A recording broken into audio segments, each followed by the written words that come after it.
Welcome to study আড্ডা।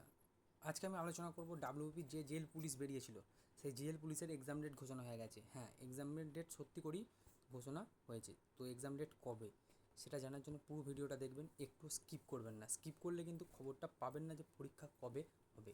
তো চলুন ভিডিওটা শুরু করছি। তো ডাব্লিউপি এক্সাম ডেট যে আছে সেটা পরীক্ষা কবে হবে এই নিয়ে একটা কেস চলছে। 2023 সালে কিন্তু ভ্যাকেন্সিটা বেরিয়েছিল, 2023 সালে ভ্যাকেন্সি বেরিয়েছিল।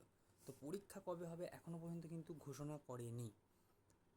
সবাই বলছে যে না পরীক্ষা এতদিনে হবে, এতদিনে হবে, না এখনও পরীক্ষা ঘোষণা করেনি। এখনও কিন্তু পরীক্ষার ডেট ঘোষণা করেনি, এখনও কেস চলছে। এটা নিয়ে একটা কেস কিন্তু অলরেডি চলছে, কেস চলছে। তবে হ্যাঁ, নতুন কি ভ্যাকেন্সি আসতে পারে সেটা আমি বলছি। নতুন ভ্যাকেন্সি আসতে পারে কেপি, যে কেপি সরি কেপি কেপি এসআইয়ের নতুন ভ্যাকেন্সি কিন্তু আসবে। কেপি এসআইয়ের নতুন ভ্যাকেন্সি আসবে কবে? ডিসেম্বরে। কবে আসবে? ডিসেম্বরে নতুন ভ্যাকেন্সি আসছে। ডিসেম্বর ডিসেম্বর ডিসেম্বরে নতুন ভ্যাকেন্সি আসছে। তো আজকের ভিডিওটা এই পর্যন্ত। ভিডিওটা ভালো লাগলে একটু লাইক করবেন, সাবস্ক্রাইব করবেন, কমেন্ট করবেন এবং ভিডিওটা শেয়ার করে দেবেন। Thank you.